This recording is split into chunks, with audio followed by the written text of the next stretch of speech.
Assalamualaikum warahmatullahi wabarakatuh. Halo anak-anak kelas 7, hari ini kita bertemu lagi dalam pembelajaran bahasa Indonesia secara daring. Ustazah harap kalian tetap semangat ya. Dan untuk hari ini, materi pembelajaran kita adalah menjelaskan atau menentukan isi teks deskripsi dengan kompetensi dasar yang sama seperti minggu lalu. Pokok bahasan kita hari ini yaitu menentukan perincian informasi pada teks deskripsi, kemudian membandingkan isi teks deskripsi. Baik, hari ini kita mulai pembelajaran ini dengan menentukan perincian informasi pada teks deskripsi. Bagaimana caranya ya? Ayo kita bahas bersama.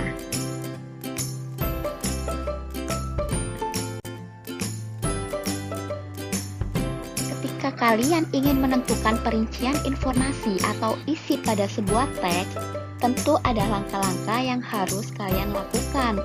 Ini adalah beberapa langkah yang dapat digunakan ketika merinci informasi teks deskripsi, yaitu yang pertama, membaca teks secara keseluruhan, mencatat informasi penting dari teks tersebut, kemudian membuat pemetaan isi teks deskripsi pada bagian awal, tengah, dan akhir teks. Nah, anak-anak, sekarang kita akan mencoba langkah-langkah ini bersama-sama ya. Mari kita ikuti. Contoh teks deskripsi berjudul Kantin Sekolahku. Kita akan coba untuk merinci informasi dari teks ini ya. Dan langkah pertama kita adalah bacalah teks secara keseluruhan. Anak-anak bisa mempost video ini lebih dulu agar bisa membaca teks Kantin Sekolahku.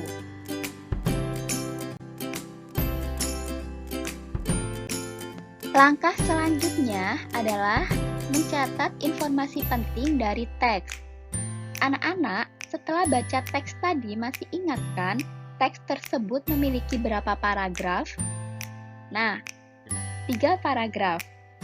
Dan di langkah kedua ini, kita harus mencatat informasi penting yang ada di setiap paragrafnya. Lalu bagaimana caranya? Ya, kita harus menentukan kalimat utama, gagasan pokok, dan penjelas di setiap paragrafnya seperti ini. Pada paragraf 1 dari teks Kantin Sekolahku, kalimat utamanya ditemukan, kantin sekolah merupakan sarana sekolah yang melayani kebutuhan makanan dan minuman bagi siswa. Gagasan pokoknya, kantin melayani kebutuhan konsumsi siswa. Gagasan penjelasnya, kantin tak pernah sepi. Sedangkan untuk paragraf kedua, kalimat utamanya, kantin sekolahku terletak di bagian tengah, di sisi sebelah utara. Gagasan pokoknya tentang lokasi kantin. Gagasan penjelasnya yang pertama, terletak di bagian tengah sekolah di sisi sebelah utara. Yang kedua, nama kantin menggunakan nama-nama bunga. Sedangkan paragraf ketiga, kalimat utamanya yaitu kantin sekolahku terlihat bersih dan tertata rapi. Gagasan pokoknya, kantin bersih dan tertata rapi.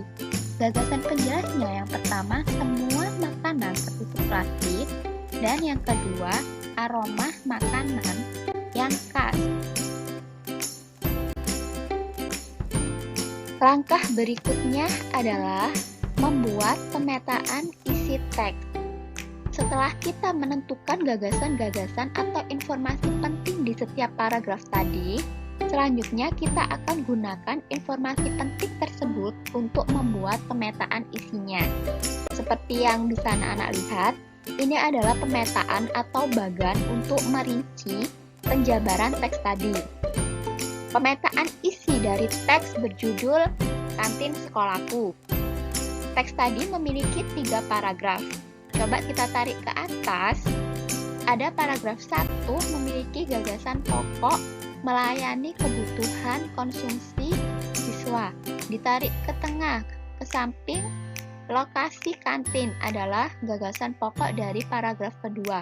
Ditarik ke bawah, gagasan pokok dari paragraf ketiga yaitu bersih dan tertata rapi. Nah, setiap gagasan di setiap paragraf ini juga memiliki pokok atau gagasan penjelas. Seperti paragraf pertama memiliki gagasan penjelas tak pernah sepi saat istirahat. Paragraf kedua, memiliki gagasan penjelas yang pertama terletak di bagian tengah sekolah di sisi sebelah utara dan menggunakan nama-nama bunga. Di paragraf ketiga ada gagasan penjelasnya, makanan tertutup plastik dan aroma makanan yang khas. Nah, anak-anak bagaimana? Bisa dipahami penjelasan Ustazah ini tentang bagaimana cara merinci informasi dengan pemetakan ini? Oke, setelah memahami cara merinci informasi dari teks deskripsi, sekarang kita akan beralih ke pokok bahasan yang kedua, yaitu bagaimana sih cara membandingkan isi teks deskripsi.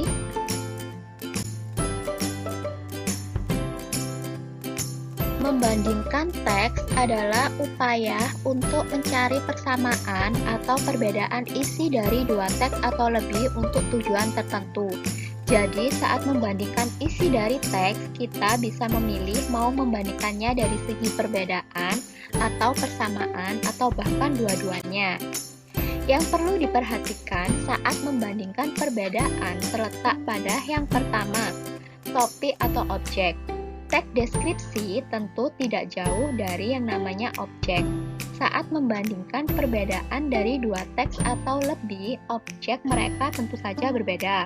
Misal, teks 1 mendeskripsikan tentang kucing, dan teks 2 mendeskripsikan tentang kantin sekolah. Nah, objek mereka berbeda kan? Selanjutnya, rincian isi. Ketika objek teks deskripsi berbeda, maka rincian isinya juga pasti berbeda. Teks 1, objeknya kucing, maka rincian isinya juga tentang menjabarkan kucing. Kemudian, kita bisa melihat perbedaan dari pola pengelompokan isi. Misal, teks 1 cara pengelompokannya dengan menjabarkan bagian-bagian objeknya, sedangkan teks 2 menjabarkan kondisi atau suasana dalam objeknya. Selanjutnya, membandingkan juga bisa dari segi persamaan. Persamaan dari teks deskripsi bisa dilihat dari cara mengembangkan isi. Kalau di teks deskripsi, tentu cara pengembangannya yakni secara deskriptif. Kemudian, penggunaan panca indera. Kita masih ingatkan, tujuan teks deskripsi adalah untuk menggambarkan objek agar pembaca seolah dapat merasakan, melihat, dan mendengar objek yang dipaparkan. Nah, inilah persamaan dari semua teks deskripsi, yaitu penggunaan panca indera di dalam teks, yang membuat pembaca seolah melihat, mendengar, atau merasakan sendiri saat membacanya. Lebih jelasnya, kita lihat teks selanjutnya ya. Ini adalah hasil membandingkan teks berjudul Tanaman Tebu dan Pesona Pantai Senggigi yang ada di LKS Bahasa Indonesia halaman 7. Anak-anak bisa membukanya dan membacanya. Di sini membandingkan dari segi perbedaan. Ada teks 1 dan teks 2. Teks 1, objeknya adalah tanaman tebu, sedangkan teks 2 objeknya pantai Senggigi. Rincian isi dari teks 1 menjabarkan tebu yang termasuk keluarga garmin, batang tebu, waktu musim, dan manfaat. Sedangkan rincian isi dari teks 2 adalah pemandangan pantai Senggigi, pemandangan bawah laut, pemandangan pura bolong. Selanjutnya, pola pengelompokan isi. Dari teks 1 menjabarkan secara rinci seluruh aspek yang diamati. Sedangkan pola pengelompokan isi teks 2 mengelompokkan bagian-bagian pantai, bawah laut, pura batu bolong. Nah, dari sini, apakah penjelasan Ustazah dapat dipahami? Setelah mengikuti materi dan memahami materi hari ini, tugas anak-anak di rumah adalah mengerjakan latihan 1 dan 2 di LKS halaman 7 dan 8. Baik, Ustazah akhiri pembelajaran hari ini sampai di sini. Ustazah harap apa yang kita pelajari hari ini bermanfaat untuk kita dan anak-anak tetap semangat dalam menuntut ilmu. Wassalamualaikum warahmatullahi wabarakatuh.